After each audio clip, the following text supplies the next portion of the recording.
Айжамал ізден қалмай еріп келе жатқан енесінен қашып барады. Әйтеуір жан терге түсіп жүгіріп келеді. Енесінің қолында бір түйіншек бар. Сол түйіншекті Айжамалдың басына лақтырмақшы. Егер түйіншек басына тисе, өледі екен. Қайын енесінің жүзін көрмесе де, сұп-суық болмысы арт жағынан мұз болып қарып барады. Тірі адам емес, әлде бір тылсым елес сынды. Егер тоқтасам, мен тірі қалмаймын, деп ойлауда. Сол сәтте аяқтары мүлде бағынудан қалды. Бойын діріл жайлады. Тіпті жүрек соғысы құлағында жаңғырып тұрғандай. Енесі Гүлшат апаның ащы үні жаңғыра шығып, құлағын тесіп жібере жаздады. «Тоқта деймін, Айжамал, тоқта!» дейді. Содан кейін айқайлап күлді. Айжамалдың жүрегі шымырлап, ішкі дүниесі күйреп жатқандай, айқайлап жібергісі келді. Бірақ тамағы құрғап, тілі байланып қалды. Даусы өз ішінде тұншығып, ешқайда шықпады. Тыпырлаған күйі бастырылып, ұйқысынан оянып кетті. Түс көріпті. Бөлмені ай сәулесі әлсіз жарыққа бөлеп тұр екен.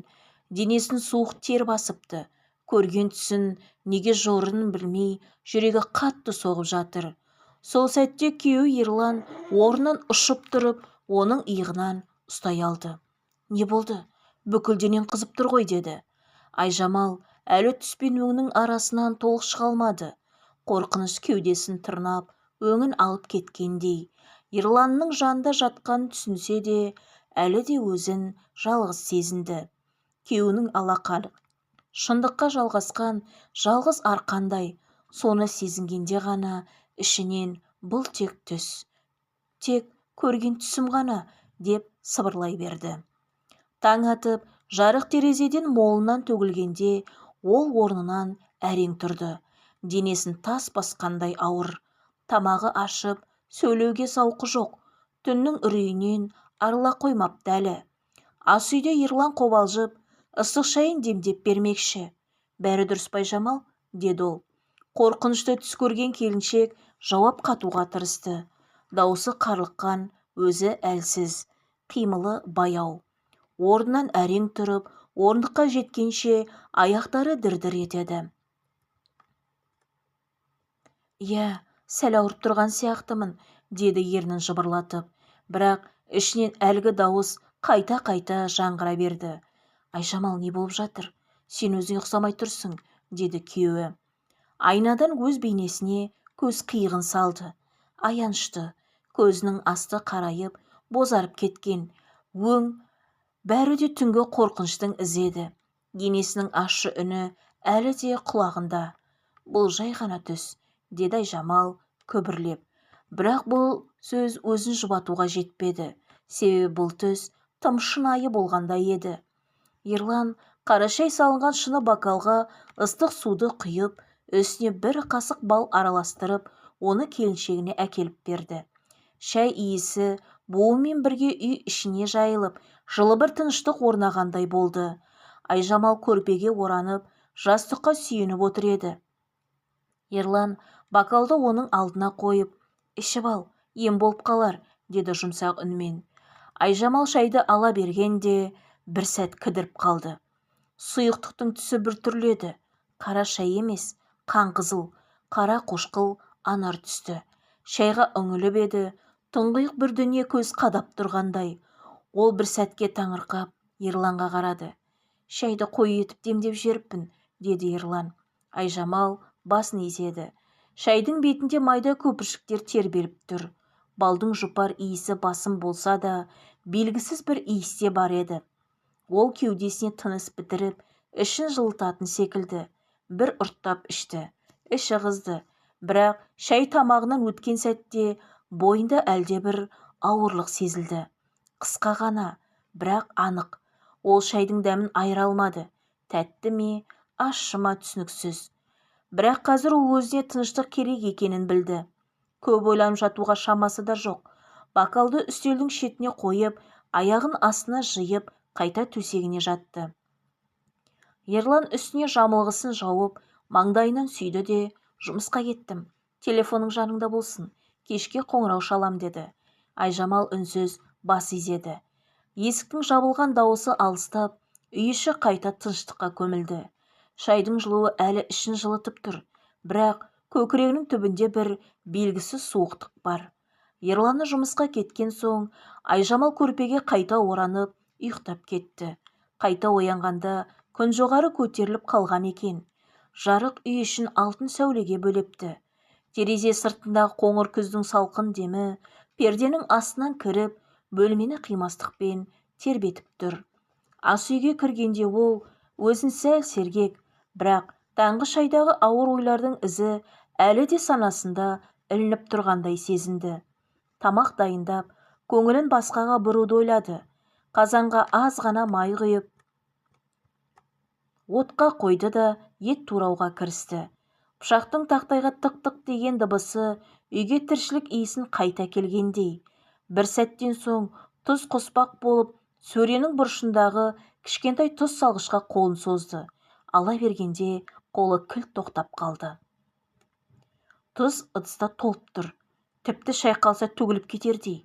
Ауыр, қақпағы да толық жабылмағандай. Айжамал қасын керіп, сәл шегініп барып, тұзды қайта орнына қойды.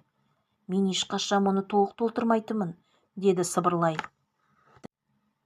Үнемі жартылай ғана салып қоятын, себебі көп тұз ылғал тартып қатып қалатын. Бұл оның өмірлік әдеті. Көңіліне күдік кірді. Шай салатын ыдысқа көз жүгіртті. Ондағы жағдайда оғаш еді. Кәдімгі жапырақ шайдың бетінде түйіршік шай араласып кетіпті. Екеуі мүлдем бөлек салынатын. Бірі күнделікті, бірі қонақ келгенде ғана ашылатын. Иісі де, дәмі де бөлек шайлар. Мен бұларды араластырған жоқпын. Әлде Ерлан қосып салып қойды ма, деді Айжамал іштей. Ол бір сәт ойланып қалды. Ерланы ас үйге өзі кіріп, шай мен тұз ыдыстарын орнынан қозғайтындай адам емес еді. Үйдің ішіндегі болмашы өзгерістер, тұз, шай, иіс, біреудің саусақ ізімен қозғалғандай, тым елеусіз, бірақ тым анық. Сол сәтте Айжамал есіне алды. Өткен түні ішкен шайдың түсі де қан қызыл еді. Ол ақырын тұрып, сөрені қайта қарады. Саусақтары шай ыдысының жиегін сипалап өтті. Суық, бірақ тереңінен бір нәрсе аңғарылады. Бұл күнделікті зат емес, бұл белгі секілді. Ас үйдің тыныштығы енді жайлылық емес, күдікке тола бастағандай. Түстікке келген Ерлан үйге кіріп, аяқ киімін шешіп, дағдылы әдетпен ас үйге өтті. Айжамал күйеуінің үйге келген естісе де, орнынан тұрып қарсы алмады. Кеудесін кернеген бір сұрақ бар еді. Ол ақыры тіл қатты. Ерлан, деді жай ғана. Иә, жақсы болып кеттің бе? Қызуың түсті ме? Деді күйеуі жылы дауыспен сырт киімін шешіп жатып. Жақсы, сен шай мен тұзды ыдысқа толтырып салдың ба? Ерлан таңырқап қалды. Ол бір сәт үнсіз тұрып, сосын жай ғана басын шайқады. Жоқ. Айжамал кеудесіне бір ауыр сезім тығылғанын сезді. Мойнын бұрып, оған тік қарады. Тұз бен шайды ыдыстарында төгілейін деп толып тұр. Өзім түсінбеймін. Мен олай жасамаған сияқтымын. Ерлан жақындап келіп, оның иығына қолын қойды. Мүмкін шаршап жүрген шығарсың. Жұмысын көп қой. Бәріміз кейде ой үстінде бірдеңені байқамай жасап қоямыз ғой, деді. Айжамалдың кейінгі күндері де бойын бір түрлі әлсіздік билей бастады. Қанша ұйықтаса да демала алмайтын, қанша тамақ ішсе де бойына қуат кірмейтін. Тамағынан бір түйін кетпей қойғандай, көкірегі күнде қысылады. Күнде кешке қарай денесі қалтырап, ыстығы көтеріледі. Бірнеше минуттық мең-зең күйден кейін терге малшынып, есін әрең жияды. Бірақ бәрінен жаманы түс көру еді. Әр түн сайын сол бір қараңғы дәліз, сол жамылған бейне, қара көйлекті әйел енесіне ұқсайды. Қолында бір ыдыс, дәл Айжамалдың шай салғышына ұқсас. Әйел әр түн сайын Айжамалға жақындай түседі. Ал Айжамал орнынан тұра алмайды, қимылдай алмайды, айқайлауға да күші жоқ. Бір күні түсінде әлгі әйел тұз себілген тағамды Айжамалдың алдына қойды. Қасында тұрған кішкене қыз күліп, анашым ішіп қой, бұл тағам бізден, деді. Бірақ дауыс таныс емес. Кішкентай қыздың тәтті дауысы. Анашым дейді. Осы анашым деген бір ғана сөзді естуге зар болып жүр ғой. Айжамал үшін бұл сөз жанның ең нәзік тұсында жара боп тұрған үміт пен сағыныштың дауысы еді. Бұл үн жүрегіне жай түскендей әсер етті. Дүниесі тоқтап қалғандай, у-шуы басылып, айнала үнсіздікке тұншығып кеткендей болды. Ояна сала, көкірегін кернеп тұрған бір мұң тұншықтырды. Қайран көңілдің үміт пен күйзеліс арасында шарқ ұрып жүргені бұл жолы шекке жеткендей еді. Жастығы жасқа шыланып, иығы солқылдап, үнсіз жылап жатты. Айжамал мен күйеуі қаншама жылдан бері ем-дом қабылдап, дәрігерден дәрігерге жүгіріп жүр. Бірақ әр айдың соңында үміт қайтадан сөнеді. Тағы да үміт, тағы да бос қайғы. Бірақ дәл осы түс, сол анашым деген сөз, жүректің ең түбінде тұншыққан үмітке қайта от жаққандай болды. Сірә жаратқан бір күні сол сөзді шынайы еститін күн туар деген белгі беріп тұрғандай ма, кім білсін. Таңертең Ерлан оянып, әйелінің түрінен шошып кетті. Көзінің асты көгерген, өңі бозарып кеткен. Қолы дірілдеп, сөйлеуге шамасы жоқ. Айжамал, сен ауырып жүрсің, бүгін ауруханаға барайық, жарема деді. Бірақ Айжамал әлсіз басын шайқады. Ерлан көзін аударып әкетті де, тамағын жөткірінді. Әлден айтпақшы. Не болды? Деді Айжамал. Ерлан сәл кідіріп, даусын жай ғана шығарды. Анашым келемін деп жатыр. Ауырып қалғаныңды айттым. Емдеймін, көмектесейін деп отыр. Айжамалдың қабағы бірден кіржиіп кетті. Көзі шатынап, жүдеу жүзінен ашудың ыстығы атқылады. Неменеге келе береді ол? Өткенде де ғана келіп кеткен жоқ па? Маған не істеп көмектеспекші, деді. Ерлан сасып қалды. Жұбатар бірдеңе айтқысы келді, бірақ Айжамал сөзін үзіп тастады. Мен оны күтіп алып, шайын құйып беретін халім жоқ. Денем қалтырап, басым айналып әрең жүрмін. Әлде менің осы бейшара халімді көріп, сынап мінеу үшін келмекші ме? Келгенде не көмек береді дейсің маған? Деп дір-дір етті. Ерлан ауыр күрсінді. Бірақ анасына келме деп те айта алмады. Кешке жақын есік қоңырауы сылдыр етті. Үйге сыртқы суық ауа кіріп, артынан Гүлшат апаның адыраспан иісі сіңген пальтосы мен Байсалды аурасы енді. Төрге қарай аяғын ақырын басып, көз қиығымен бөлмені шолып шықты. Табалдырықтан аттай берақ Айжамалдың көңіл күйін сезді. Келіннің қабағы кіржиген, түрі суық, шықпаған жанжалдың лебі бетінде. Қалайсыз? Деді Айжамал ерінің ұшымен ғана. Гүлшат апа үнсіз бас изеді. Ауырып жатырмын, деді Айжамал бірден, үнін сәл көтеріңкі шығарып. Сол сөзден кейін бір сәтке де бөгелмей, теріс бұрылып, өз бөлмесіне кіріп кетті. Есікті жартылай жауып, ар жағында үнсіз жата берді. Гүлшат апа бәрін түсінді. Бұл жай ғана ауру емес, бұл бәлкім нәтиже болар. Қайнап тұрған шайнектен ыстық су құйып, бір кесе шайды өзі ішіп алды. Кесенің ішінен әлденеге үңілгендей, шай бетінде қалқып жүрген жапырақтарға ұзақ қарап отырды. Содан соң ақырын сөмкесін ашып, бір түйіншекті алып шықты. Мына үйдің аурасы ауыр, деді сыбырмен өз-өзіне. Оттықты алып, адыраспан түйінін тұтатты. Ащы, шөпті иіс бірден бөлмені алып кетті. Ол алақанымен адыраспанды желпіген сайын түтін бұрқырап, төбедегі жарыққа қарай көтеріле берді. Дәл сол сәтте ішкі бөлмеден шыққан Айжамалдың әлсіз жөтелі адыраспан иісін жарып шыққандай ауада жаңғырып кетті. Ас үйде адыраспан түтіні баяу ұйып, ауада қалықтап тұрды. Оның иісі ащы, көне де, терең, күл түсті перде сияқты көзге көрінбейтін, бірақ әр есікті, әр мүлікті шымырлап айнала бастаған. Гүлшат апа түтінді алақанына желпіген сайын бір тылсым үнмен сыбырлап отырды. Тынысы баяу, сөзі анық. Әр дыбыстан соң бөлменің ауасы жеңілдей түскендей.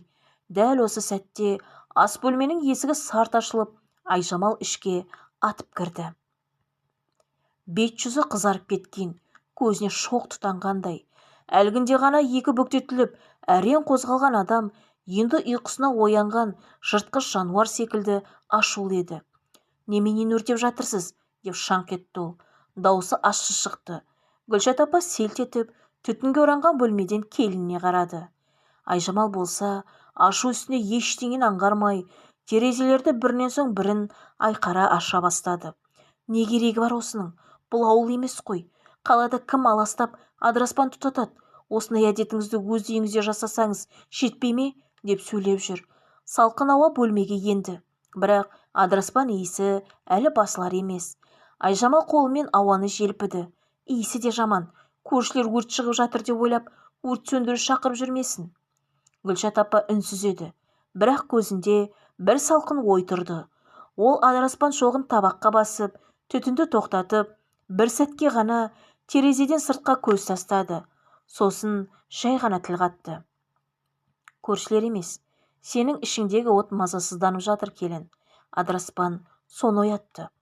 Айжамал сөздің арғы жағындағы мағынаны бірден ұққан жоқ. Бірақ жүрегі дүрсілдеп, әлде бір түсініксіз үрей көкірегін қыса бастады. Әлгі түтін шынымен де жай түтін емес еді. Ол оны бөлмесінен сүйреп шығарғандай болды. Сол сәтте ғана Айжамал сезді. Бойындағы әлсіздік пен ыстық, мазасыз түспен жан тыныштығының жоғалуы бәрі де әлде бір көзге көрінбейтін нәрсемен байланысты екен. Бірақ ол бұған сенгісі келмеді. Өзі сенсе, бәрі шын болатындай. Құдай-ау, осы әдетіңізді қашан қоясыз? Аруақ, жын, белгі деп басты қатырдыңыз ғой әбден. Мен ауырып жатырмын, деді. Гүлшат апа үндемеді. Терең салмақты үнсіздігімен ғана жауап берді.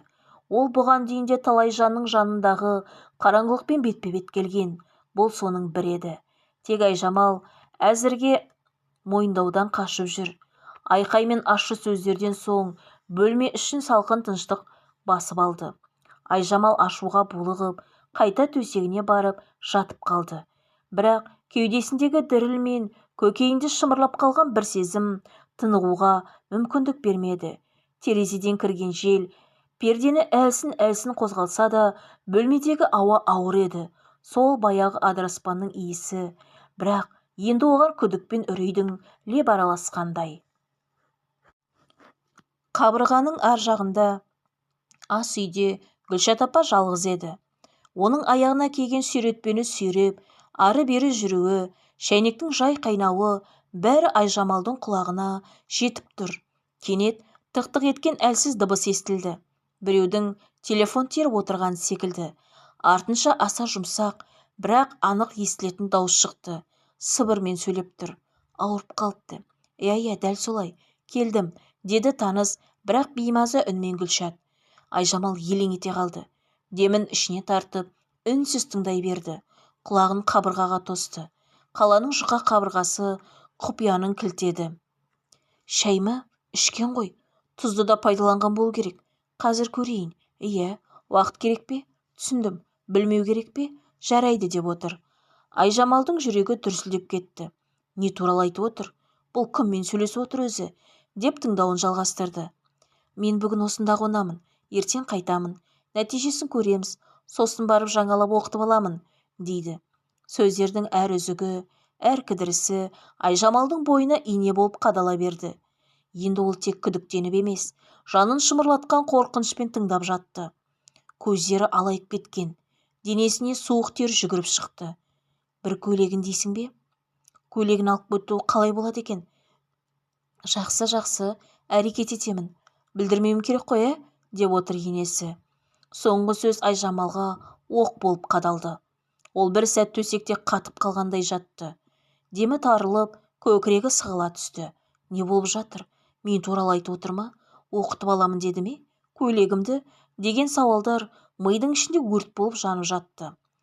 Айжамал көзімен төбедегі шамға қадала берді. Құлағына әлгін қайта-қайта жаңғырып келіп тұрды. Білмеу керек қой, Оның ішінде әлдене сескенді. Бұл сырқаты жай дерт емес екен, шай мен тұздың әсері. Өткенде келгенде тұз бен шайды араластырып кеткен ғой. Неге? Айжамал төсегінде қозғала алмай, демін ішіне тартып жатты. Бірақ енді бұл әлсіздіктен емес, ішін кернеп бара жатқан, шоққа айналған ашудан еді. Енесінің сыбдыр сөздері, көйлегін әкету, оқытып аламын деген суық тіркестер, бәрі де жанын жегідей жеп, бойындағы барлық сезімді ұйтып тастады. Ол енесін жақсы біледі. Тәуіп, балгер бақсы дегендерге өте құмар. Қитетсе ақ көйлегін киіп алып, әулие аралап кететін әдеті бар. Оның бойындағы түсініксіз тылсым тыныштық, шөптің иісімен сіңген киімі, әлсін-әлсін сыбырлап сөйлейтіні, бәрі де жай ананың қасиетінен бөлек бір басқа дүниенің өкілі екенін аңғартатын. Бірақ дәл осындай шектен шығу Айжамал үшін бұл шекара еді. Және ол шекара дәл сол сәтте бұзылды. Ол төсектен атып тұрды. Шашы дудырап, көзі алайып кеткен. Қабырға ар жағындағы ас үйге қарай ашулы адымдап барып, бар даусымен айқай салды. Осы сіздікі не әдеті? Деді ашулы ызаға ұласқан үнмен. Гүлшат апа сасып қалды. Қолындағы телефон асығыс сөндіріп, артқа бұрылып үлгерді. Бірақ кешеді. Айжамал енді үнін көтеріп, іркіліссіз ашуын төгіп жатты. Менің үйіме келіп, тұзыма, шайыма араласып, енді көйлегімді әкетіп, не істемексіз? Оқытып дуалап жүргеніңізді білемін, бәрін естіп жатырмын. Әдейі тыңдадым, енді жасыра алмайсыз. Мені дуалап не істемексіз? Не жамандық көрдіңіз менен? Мұның сұмдық қой, сіз ана емессіз. Бақсы балгермен аужаласқан, күнәға батқан, қара ниетті кемпірсіз. Кетіңіз, үйден кетіңіз. Ерланға бәрін айтамын. Біздің отбасымызды дуалап жүргеніңізді, шайға не қосқаныңызды, мені әлсіретіп жүргеніңізді бәрін айтып беремін. Сіздің бізге деген ниетіңіз түзу емес, деді. Айжамалдың көзіндегі оттан бір кезде инабатты болып көрінетін келін бейнесі түгел жоғалып кеткен. Қазір ол өз үйін, өз денесін, өз еркіндігін қорғап тұрған күрескер әйелге айналып кеткендей. Гүлшат апа орнынан қозғалған жоқ, тек үнсіз отыра берді.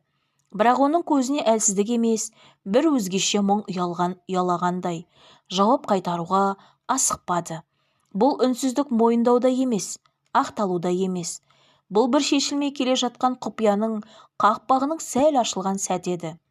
Жұмыстан келген Ерлан үй ішіндегі жағдайды бірден сезді. Қара көлеңке ас үй, ашық терезеден кірген желдің салқыны, қабырғаға сүйеніп үнсіз отырған анасы мен бөлмесіне шықпай бүк түсіп жатқан Айжамал бәрі де бір жайсыз жағдайдың куәсі екенін айтқызып аяқ түсіндірді. Сенің шешең мені дуалап жүр, деді Айжамал күйеуіне. Ерлан тіпті көзін жыпылықтатуды ұмытып қалғандай.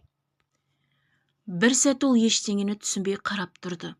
Сосын күліп жібергісі келгендей қабағын көтерді. Не дейсің? Естідім. Бүгін бәрін естідім. Телефонмен әлкімге айтып отырды. Шайды ішкен, тұзды қолданған, көйлегін әкетемін, оқытып аламын деп тұр. Бәрін естідім. Біздің балалы бола алмай жүруіміздің де себебі сол шығар. Шешең үнемі оқытады.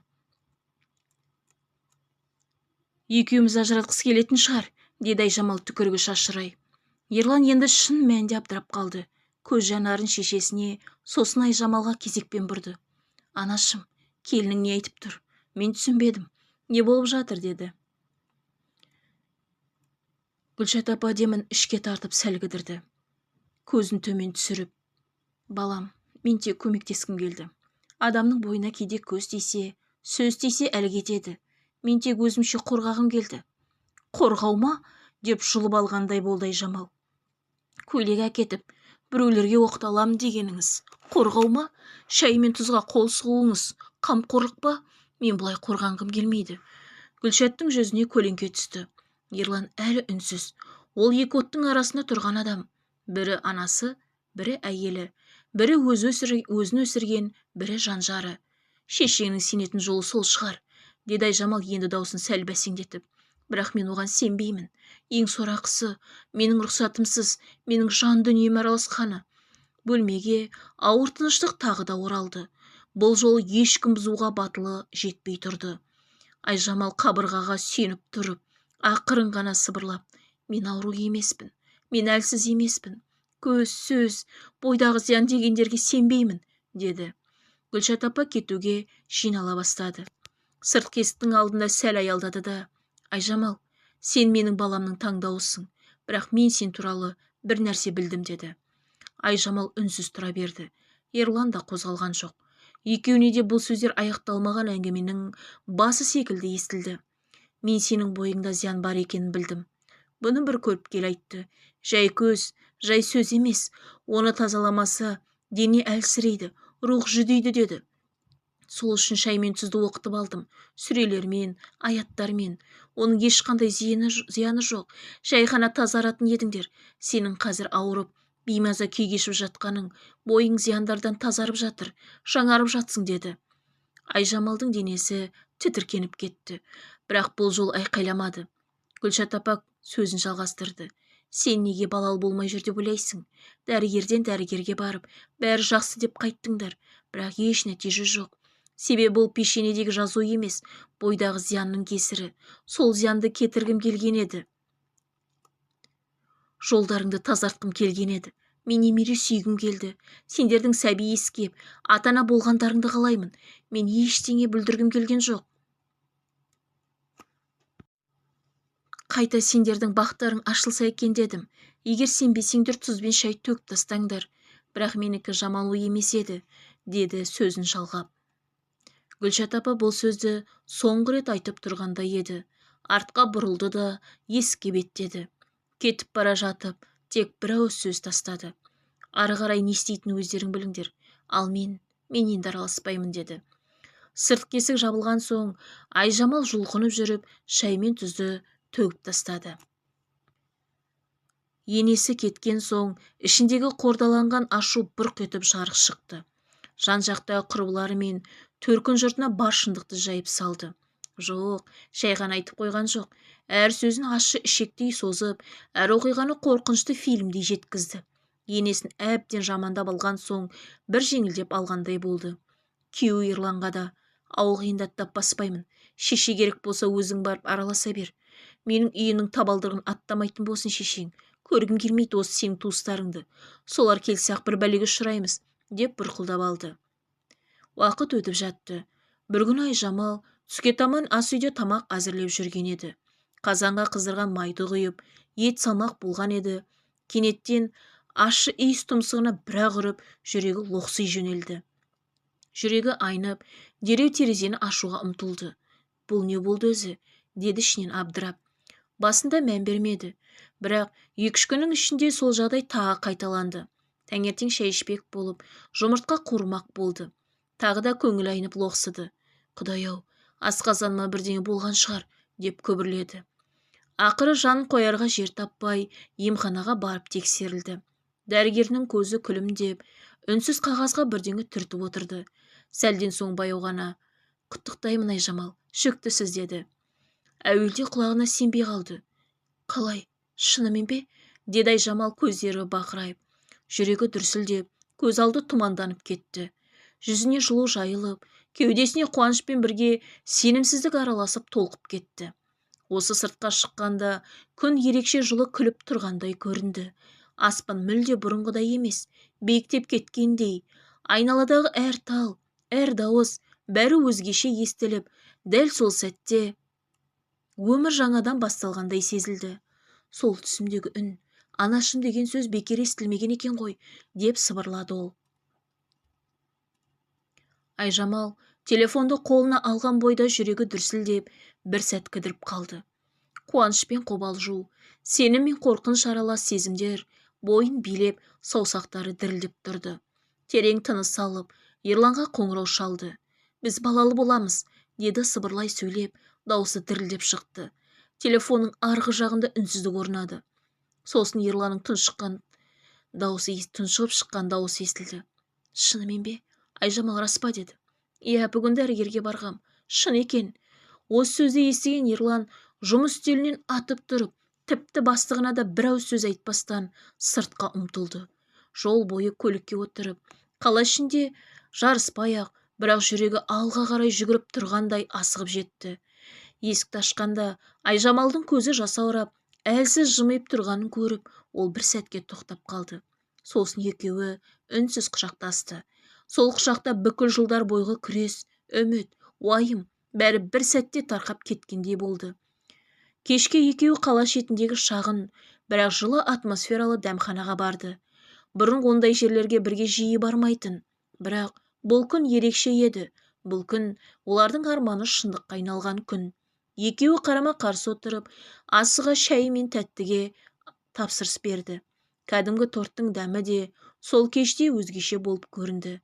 Ерлан Айжамалдың алақанын ұстап отырып, бұйырса, келесі жол осында үшеуміз келеміз деді күліп. Айжамал үнсіз басын изеді. Көңілі алабұртқан күйде, жүрегі махаббатпен үмітке толы. Таңдаған тәтті шайлардың дәмінен емес, жүректеріндегі тәттіліктен жымиып отырды екеуі. Сол күні Айжамал тағы да түс көрді. Бірақ бұл жолы мүлдем бөлек еді. Бұрынғыдай емес. Енесі Гүлшат қолына түйіншек ұстап алып, артынан қуалап жүрген жоқ. Ешқандай үрей де, ашу да жоқ.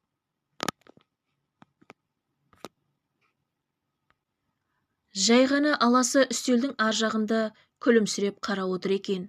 Жүзі жылы, көзі мейірімді, қолында шәйнек. Баяу қимылмен кесеге шай құйып отыр. «Шай ішесің бе, қызым?» дейді бұл жаққа қарап.